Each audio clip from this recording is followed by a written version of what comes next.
I affirm that in the profound quietude of my intentional auscultation, I recognize that each ephemeral acoustic vibration serves as a liminal threshold, a recondite passageway, perpetually beckoning my conscious apprehension toward a recrudescence of boundless intellectual paradigms and unplumbed metaphysical dimensions that otherwise remain shrouded in the penumbra of mundane oblivion. I am a vessel of infinite receptivity, acknowledging that the mere act of silent, non-judgmental auditory apprehension possesses the thaumaturgic potency to unfurl the labyrinthine corridors of uncharted existences, rendering every infinitesimal silence an articulated phoneme, an antechamber to transformative enlightenment.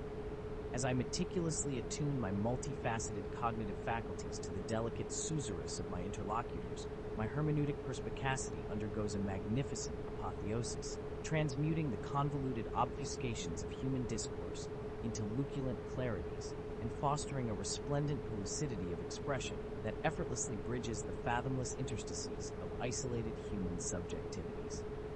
I navigate the semantic convolutions of linguistic exchange with an unprecedented semasiological dexterity, ensuring that the quintessential quiddity of another's articulated soul is neither distorted by my own psychological projections, nor diluted by the inherent insufficiencies of terrestrial nomenclature. I am resolutely and with deliberate volition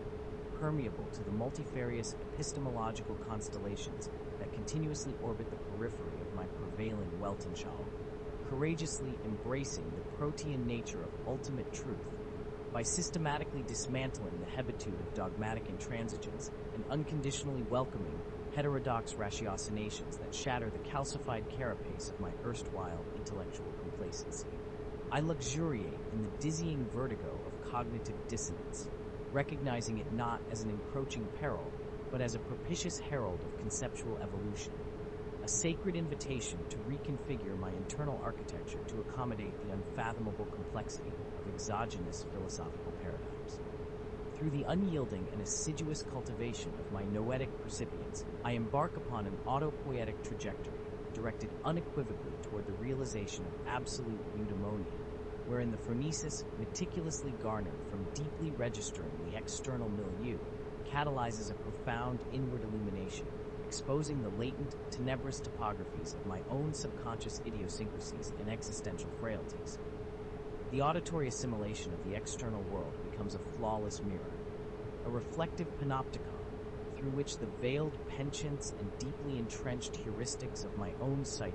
are laid bare in the relentless, clarifying light of uncompromising self-interrogation. I declare that every syllable and sigh absorbed with unadulterated panoramic mindfulness operates as an indispensable catalyst for my perpetual spiritual palingenesis,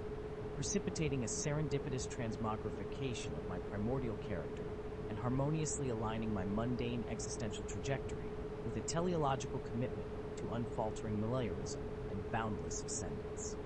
The alchemy of profound listening transfigures the leaden stagnation of habitual existence into the auric brilliance of spontaneous metamorphosis, guaranteeing that no conversational encounter leaves me in the exact ontological state in which it initially found me. Ultimately, by securely anchoring my sympathetic resonance within the delicate intersubjective matrix of shared human vulnerabilities and unspoken trepidations, I orchestrate a harmonious consinity of disparate souls, manifesting a transcendent, almost celestial syzygy with my fellow terrestrial travelers that vastly surpasses the superficial parameters of mere conviviality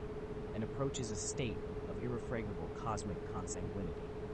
Through the selfless surrender of my egoic imperative to speak, I weave an indissoluble tapestry of relational empathy,